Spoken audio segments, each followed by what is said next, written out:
Apple's WWDC conference goes virtual. Should it stay that way? This is MacVoices. This edition of MacVoices is supported by Smile, the makers of Pdfpen and Pdfpen Pro. PDF editing for your Mac, iPhone, and iPad. Find out more at smilesoftware.com/podcast. Welcome to MacVoices. This is the talk of the Apple community, and I'm Chuck Joyner.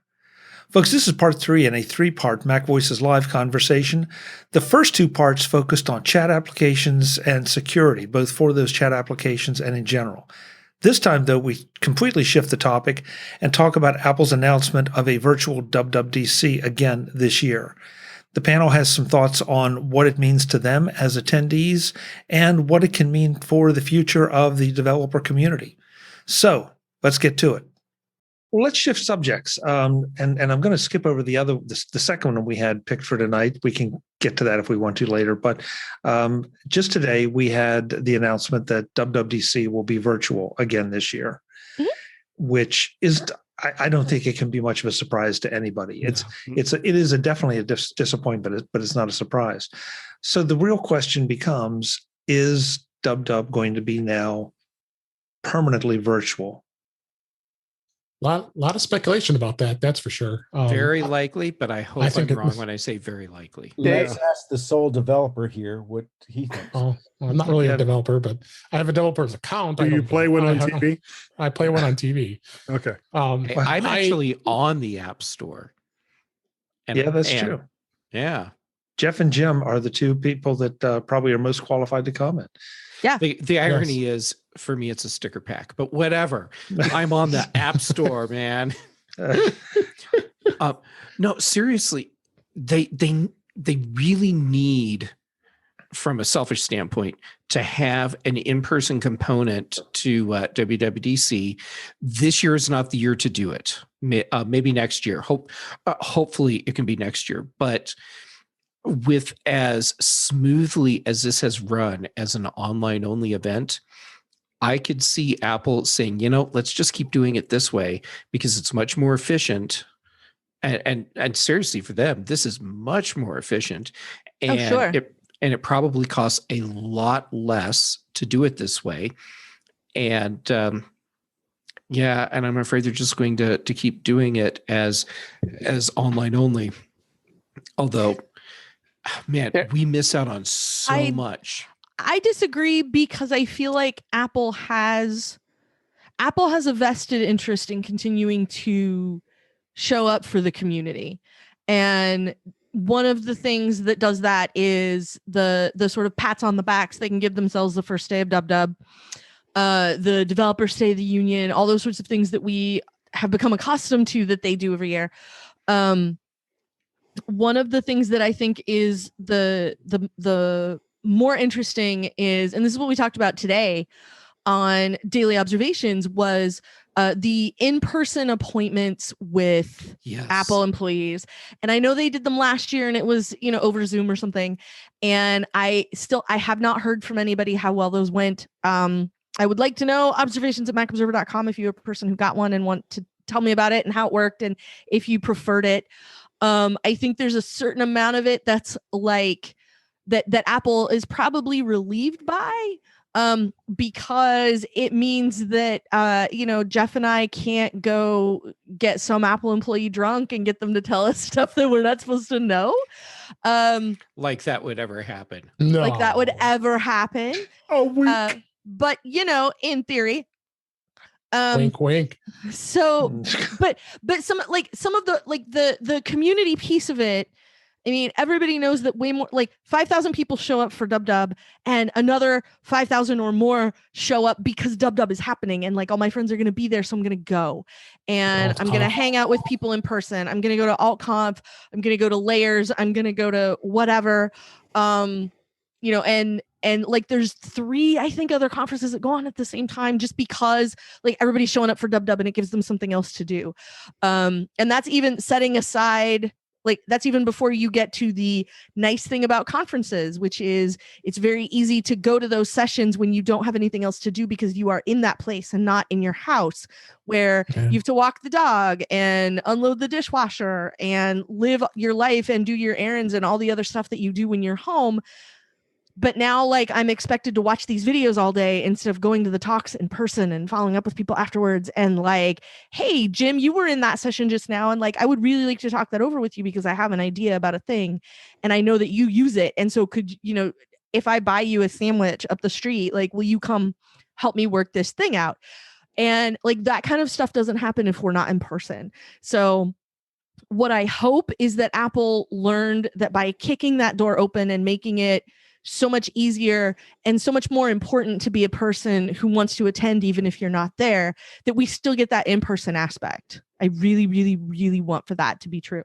And I'm glad this year is virtual because it should be virtual. It would be a terrible decision to bring 5,000 people to San Jose in June. So I'm not disappointed at all that they made that call this year. I'm just disappointed it took until March for the thing that happens in June to be announced, and they should have told us ages ago. But that aside, I'm a lot less interested in what this year looks like because it's going to look a lot like last year. And I'm really looking ahead to next year when there's a possibility I might consider going again and finding out more about what that model looks like. Everything Kelly said is exactly why I hope I'm wrong. Okay, so I kind of agree with Kelly on pretty much everything too. So the question I want to put out to the group is, could there be a Wwdc-like gathering without Apple? And before you, no, wait. Yes. Yeah. Okay. No, wait, guys. No, wait. Because if you think about how many people actually get that Wwdc ticket, okay? Otherwise, they are watching the keynotes in the alt-conf rooms or in their hotel rooms, which may be, 500 yards or 5 miles from the actual convention center. They're going to the parties, which has nothing to do with Apple. They're going to Layers. They're going to AltConf. Kelly, you're right. I can't remember all the other. There are 2 or 3 others that run in conjunction. So all those conferences go on around it. There are parties of different kinds every night. I have to wonder if there's not an opportunity here to say we're going to have Apple Weekend somewhere that is easy to get to in a dedicated hotel somewhere. And then with a lot of these same Layers, AltConf kind of things there, just not with Apple there. I think maybe the AltConf people could do it. Yeah. And Macworld Expo didn't die. Everybody, when Apple pulled out, everybody was like, oh, that's it. And we won't even have it next year. And it took several more years. It continued. And as a exhibitor, the reason why it wasn't successful is because the big exhibitors left when Apple did. And they weren't pulling in enough money from attendees without those big exhibitors. But it did continue for several more years. I was an exhibitor, and those went well. It was good for me. I was sorry when they finally dropped it because it was still good as an exhibitor. I loved Apple-less Macworld. It was great. Everybody got a chance to not have to compete with the gorilla in the room. It was awesome. The last 2 years were painful, where you had as an exhibitor. It seemed like almost every single thing that I saw while walking through the floors were iPhone cases or iPad cases. The only part that I really enjoyed was Tiny Town, but the rest of it was just a show. Well, but that was, the height of iPhone cases was when Apple was still there. That was. But you still had Hewlett. There was a couple years of iPhone cases, and then you still had all of the big exhibitors that were coming in and filling floor space. And once they left, there wasn't much or as much going on. I mean, if you walked into the press room for the 2013 and 2014 Macworld Expo, by the second day, there was nobody there. The big sites came in, they stayed for a few hours on the first day after the keynote, and then they all pulled out. Well, MyMac.com, we had the biggest contingent of people covering the Macworld Expo. We talked about it last week, and you're right, Yeah. Guy. And that's one of the things that I think bugged a lot of us is that the big sites, the big magazines, the major publications did not take the time. Nope. You know, they were there just for the big, you know, splashy headline and then left. They were not covering the story on the ground the way it should have been covered. So, well, for what they wanted to cover and what they were looking for, Macworld was no longer the place to go. They needed to head over to Vegas and go to CES because CES had the huge Apple specific area that they set up, and that certainly didn't help Macworld at all. But yeah, that's where the media started going instead. Yeah. And Guy, you know, I'm with you. Those last couple of years, Painful. yeah, between the contingency you had there and I had there, we could have taken anyone. Yeah. I mean, yeah. Come on, we'll play softball. Yeah. Bring it. Let's go. Yeah. You know, I mean, We can field the team. Like mud Jets and wrestling? Sharks, we would have been taking everyone down. No, Vert mud Sharks. wrestling. Brittany was at Cirque du Mac. That was all a Jeff coordinated event. Oh, I assumed it was just when Apple was there, they still sponsored it, but afterwards, And ladies and gentlemen, Brittany Smith has joined the panel just in time to comment about mud wrestling, which is one of the best entrances we've ever had. Smooth segue into Mac Voices After Dark, which is something you can sign up for, everybody. I'm going to leave it to Chuck to tell you more. We'll do that later. We don't do commercials here live. But I hear what you're saying about Macworld, but what I'm thinking about is something different. Okay. Because Macworld was the show floor. I mean, it's a great conference program. Don't misunderstand, but let's face it. Everybody wanted to come and see what the cool things were. All right. Wwdc doesn't have cool things as far as an exhibit floor or anything There's no like show that. floor. Yeah. There's no show floor. And there are very few. There was once. Did you know they had a show floor at one time? I even exhibited a couple times. I did not. That's interesting. That was back in the 90s. They had an exhibition area. But right now, none of there are no exhibits, and I'm talking about the networking events. And I keep asking myself, is there a way? I mean, so you might have to pay some admission to something. I mean, you have to pay it to Layers. AltConf is free, but they ask for donations. But is there a possibility? Did you see that AltConf is coming back as well? So that's two. No, they're not. I was going to comment on that. They're just going to do the same thing as last year, which was basically nothing. I was disappointed in that. They're although, you know, they're like, well, you know, we can hibernate. We have no ongoing expenses. So, you know, we'll be back in 2022 and, you know. Well, in person, but they're going to do like chat rooms. They're going to have like a chat room for the. They did that last year. And for me, I thought it was really like, I'm disappointed they're doing that again. I was hoping that they would come up, you know, with a year of notice that they would come up with something better than that, because I thought that chat room was awful. But some people liked it.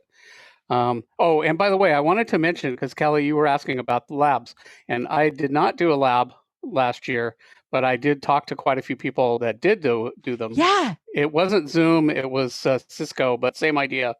And people I talked to were really happy with it. So awesome. Yeah. So I don't know. And, you know, labs are, you know, I think, you know, they could be, for me, going to WWDC, if I have issues, labs are the number one reason to go. Right.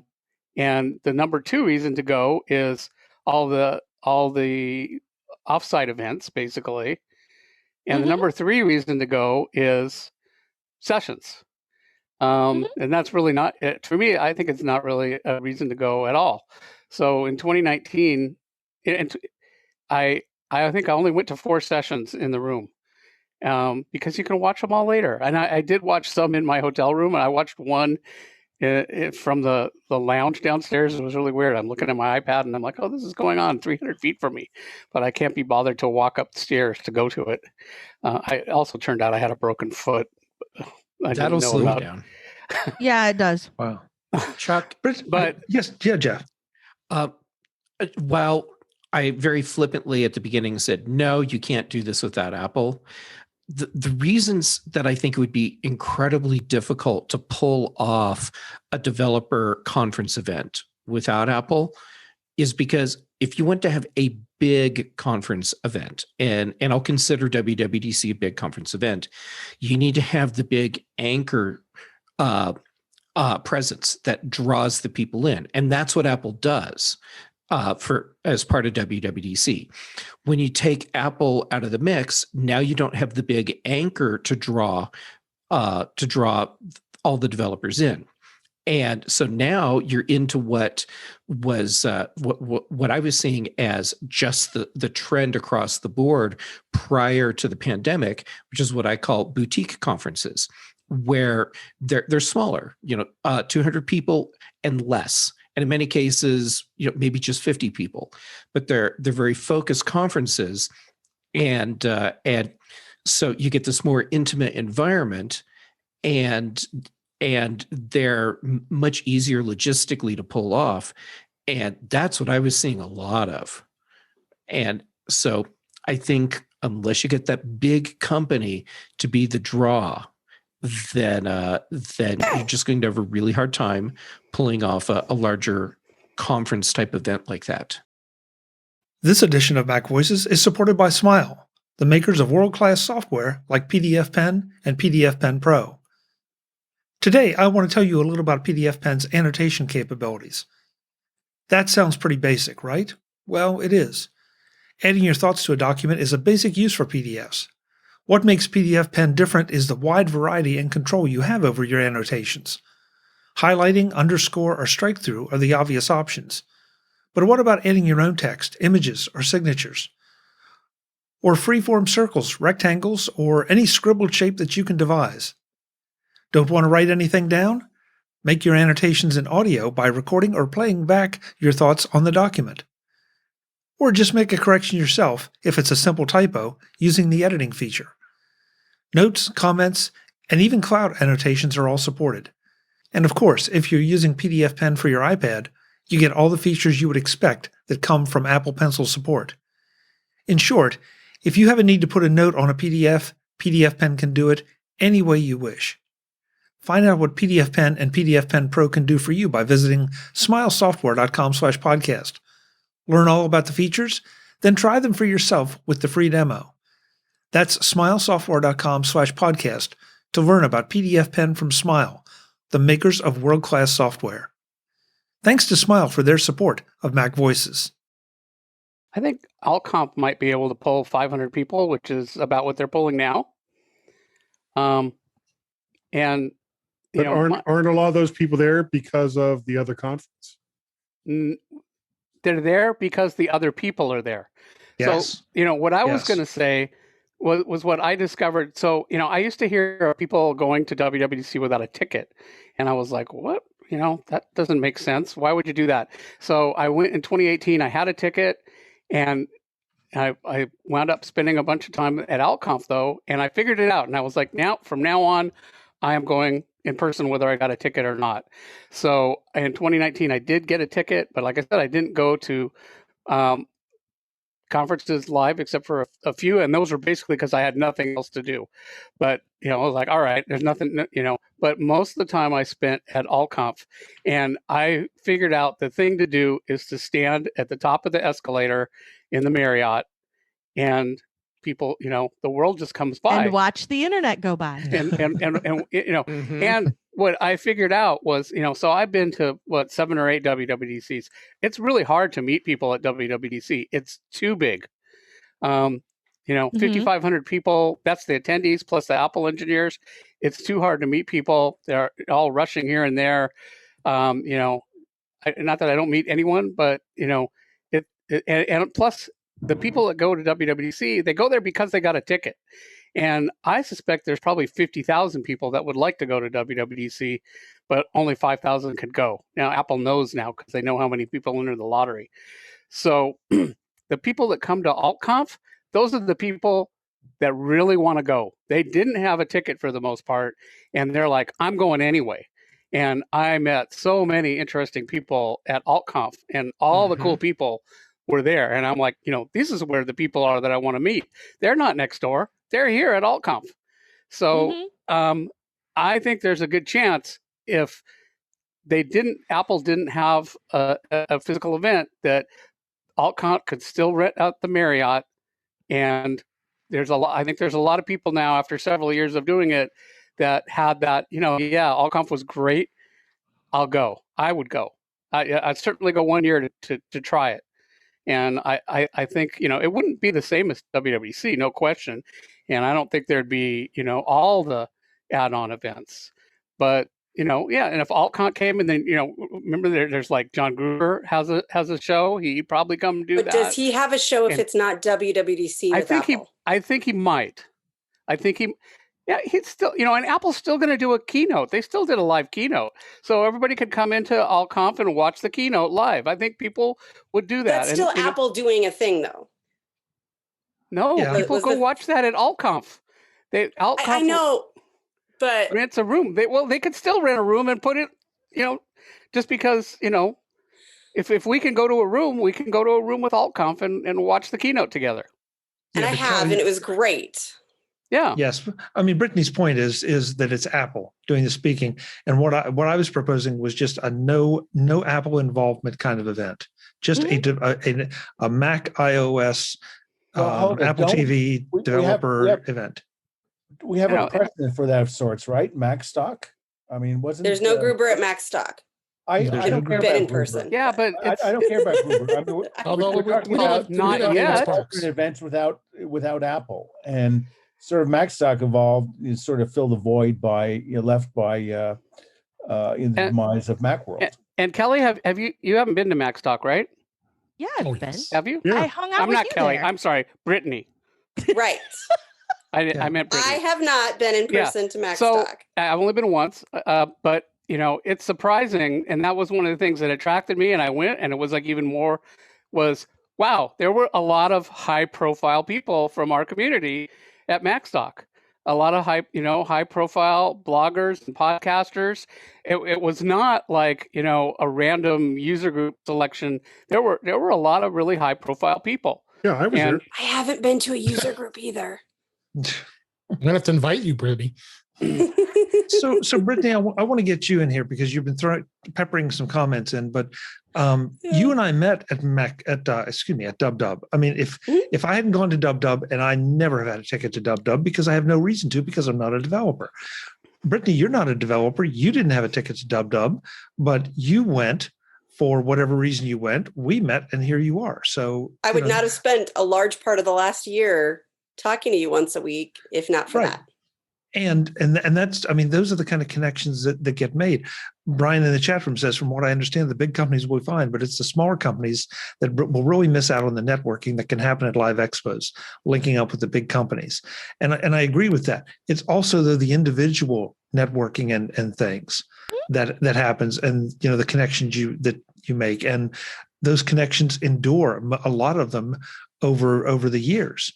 So I want to see somebody put something together or figure out a way that we can all just say, hey, this city, this hotel, this weekend, developers and associated people, and it's not, I mean, I love MacStock, don't misunderstand, but MacStock is not a developer conference. No, it's not.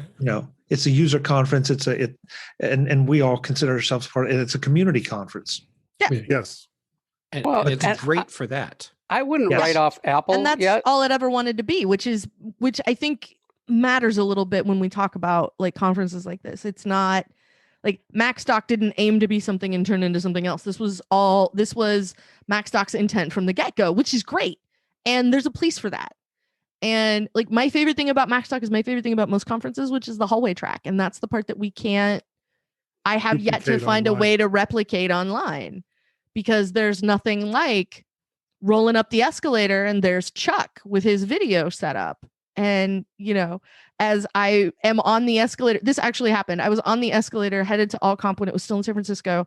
And I happened to have Mr. Kelly with me and said, I can't believe we've been here for like 10 minutes and I haven't seen a single person I know. And we get to the top of the escalator and there's Mr. Chuck Joyner, who says, hi, Kelly. And Mr. Kelly looked at me and went, uh-huh. And I'm like, no, look, he's real. Yeah. So yeah, set at top of the escalator at the Metreon in the arcade section. Yeah. Yep. Great. Yep. Remember, the interview is still in the archives, folks. Look at that interview.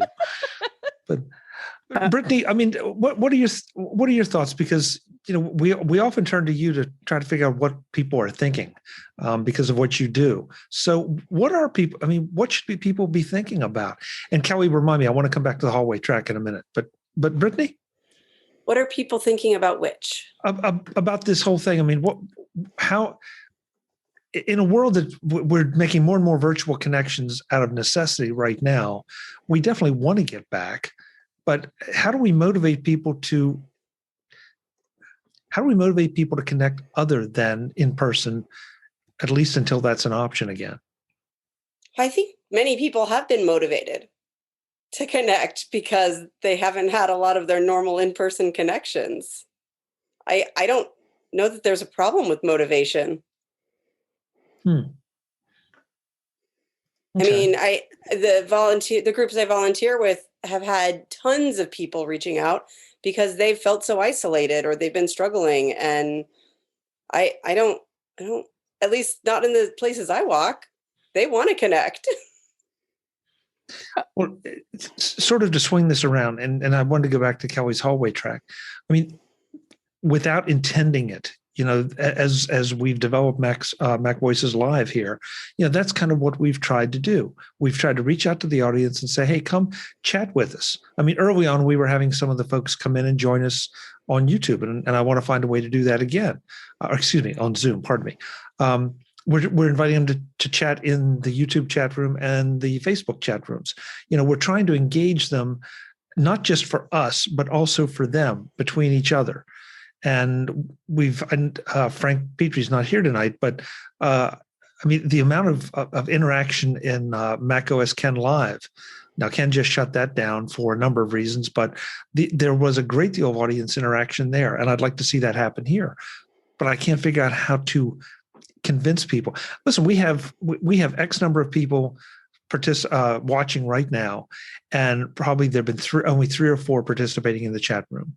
Now, I'm not picking on your chat room by any means, but maybe we'll turn to the chat room and say, how do we get you involved? How do we get you to be more comfortable with chiming in with your thoughts or opinions, or just wisecracks? I don't know. Put it on Facebook. Sorry, Guy. Put it on Facebook. It's there. I mean, it's there. I know. Yeah, it's there. It's there. I mean, last year during WWDC, there were I did about like 12 hours of Zooms during the week, and there were some group chats, and it wasn't anywhere near as being as good as a live WWDC, but it was still pretty cool. And I interacted with some people that I definitely wouldn't have otherwise. And there's a lot of developers I've talked to that are like, oh, they hope that Apple doesn't go back to live WWDC. They're like, this is great. Keep doing this forever.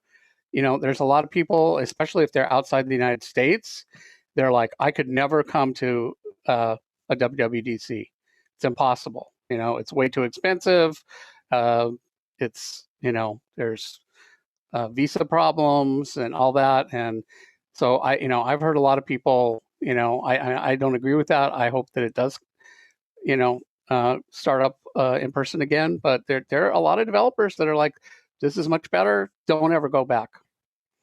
There was a story today that Apple made a donation to some San Jose, I don't remember the organization, but some civic organization. And the story was like, well, maybe they are thinking that they're going to continue to do, a live event, because it was announced the same day that they announced the virtual WWDC. And what does Apple have to do with the city of San Jose other than WWDC?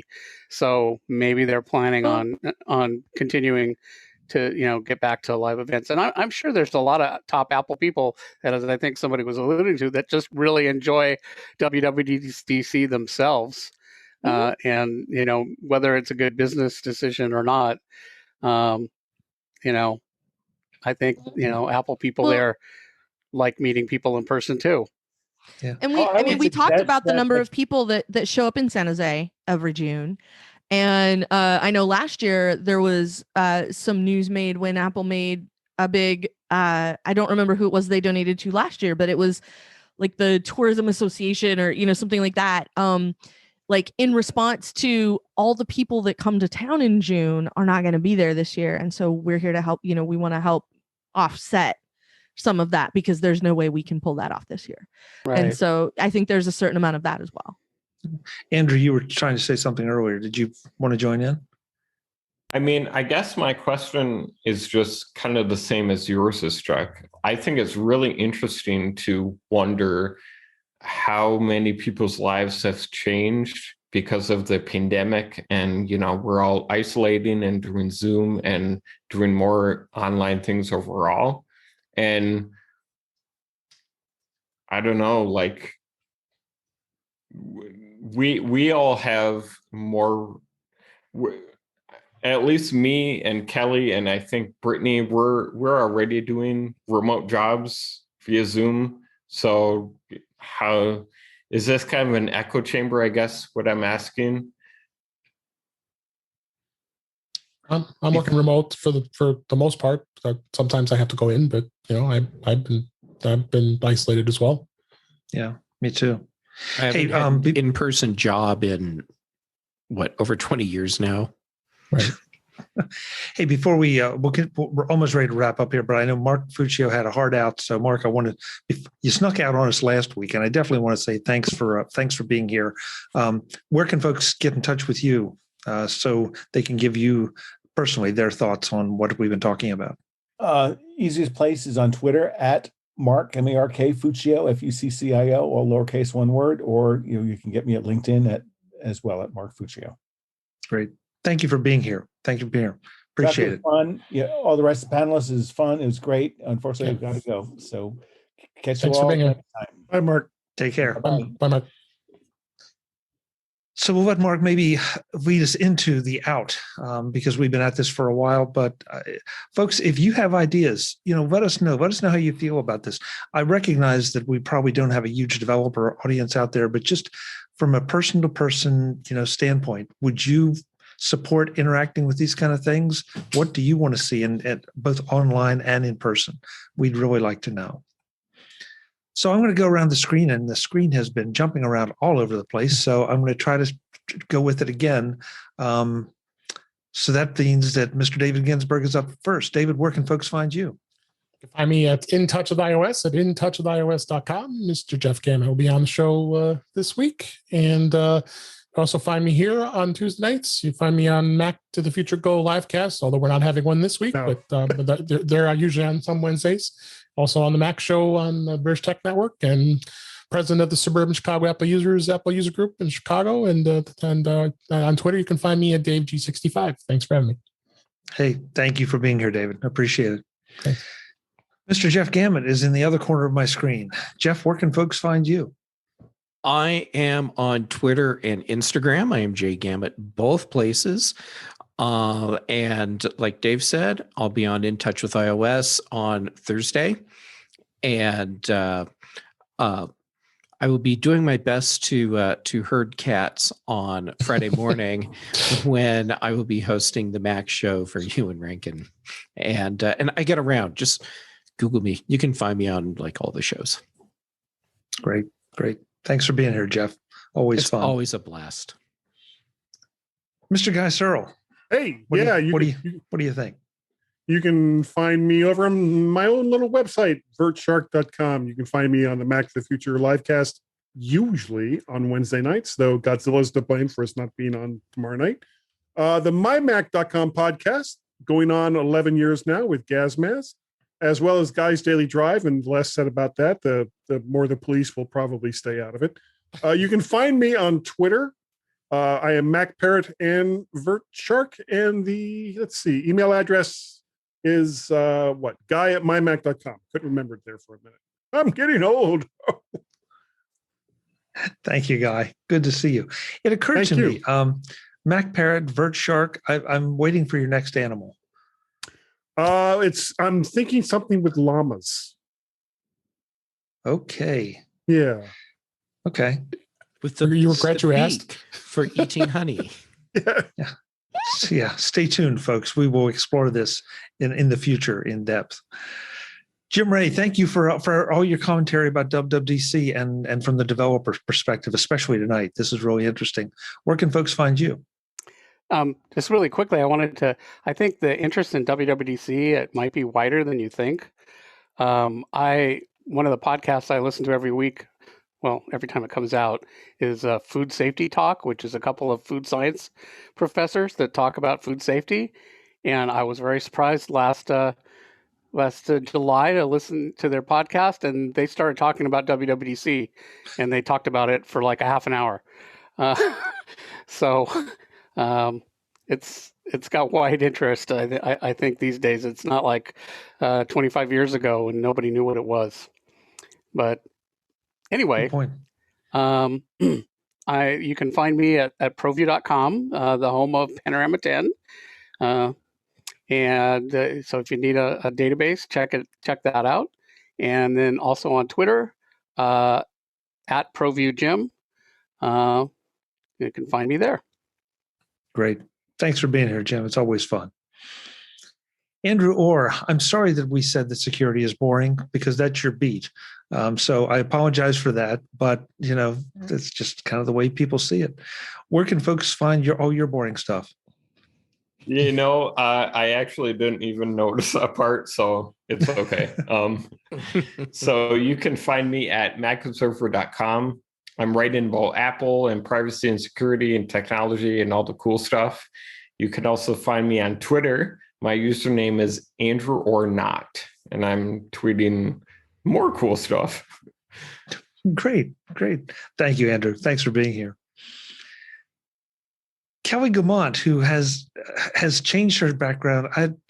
I lost track of how many times tonight. So where can folks find you? This one is here for a reason. You can find me on Twitter as Verso. You can find me weekdays hosting the Mac Observer Daily Observations podcast over at macobserver.com.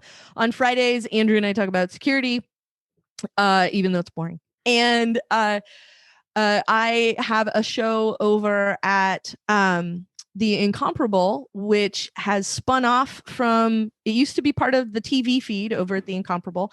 And now I have my own show over at The Incomparable with Don Melton and Lisa Schmeiser, and it's called I Want My MCU TV. And right now what we are talking about is The Falcon and the Winter Snowman. So that's why I changed my background. The Falcon and the Winter Snowman. Winter Snowman? Happy birthday. We keep I don't know which one's which, but they're both pretty. Yeah. We keep trying to call it The Falcon and the Snowman. And it's actually The Falcon and the Winter Soldier.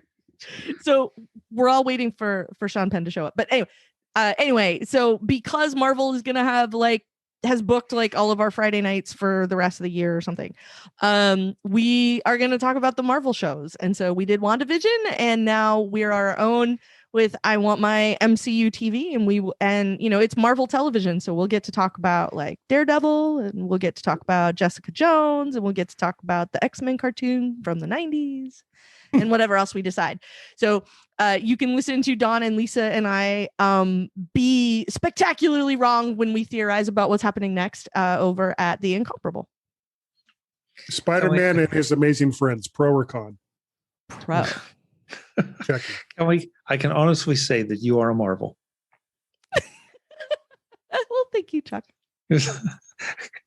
Brittany Smith, fashionably late but always adorable. Thank you for being here and jumping in. It's a blast. Where can folks find you? On Twitter, I'm ADD Liberator. It's my call sign and what I do. You can flash it in the sign if there's in the sky like a Batman. That didn't come out at all, guys. I am that tired. Hurry, fire up the Brit signal. We need help now. The Brit signal. The mermaid The tail. Brit signal. There you go. The Brit signal. And my website's conquer.consulting for Perfect. whatever Thanks. things. Brittany, I know it takes a little extra effort for you to get here. So whenever you get here, whatever time, you're always welcome. Thanks for doing it. Folks, I'm Chuck Joyner. This is Mac Voices Live. Again, we do this every Tuesday at 8 p.m. Eastern, 5 p.m. Pacific on YouTube and Facebook. We'd love to have you join us because there's more great stuff like this.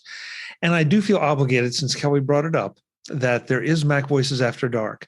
After we wrap the show, if you're watching the recorded version, we continue on with whatever happens to be on our minds for a while. There's also the pre-show conversation, which gets pretty interesting as well. And so we package that up. And sometimes it's even after the live feed gets cut off. There's still some material there. So we package all that up and make that available to our Patreon supporters. So if you're a Patreon supporter of Mac Voices at any level, you will get the Mac Voices After Dark URLs as they get published. So head on over to patreon.com/Mac Voices, support us, and you will get Mac Voices After Dark. The tagline has become, I think it's unscripted, off the wall, and always out of control, or something like that. I forget. I've got to develop that a little more, but it is always a little crazy here. So with that, I will say thank you for watching, and I'll be back with more of Mac Voices soon. Visit MacVoices.com for show notes and to connect with Chuck on social media. Get involved in our Facebook group or like our Facebook page, and get more out of your Apple tech with Mac Voices Magazine, free on Flipboard and on the web. And if you find value in it all, consider supporting us through either our Patreon campaign at patreon.com/MacVoices, or by making a one-time donation via the PayPal link on our front page and in the show notes of each episode. You will join these fine people who help bring you Mac Voices.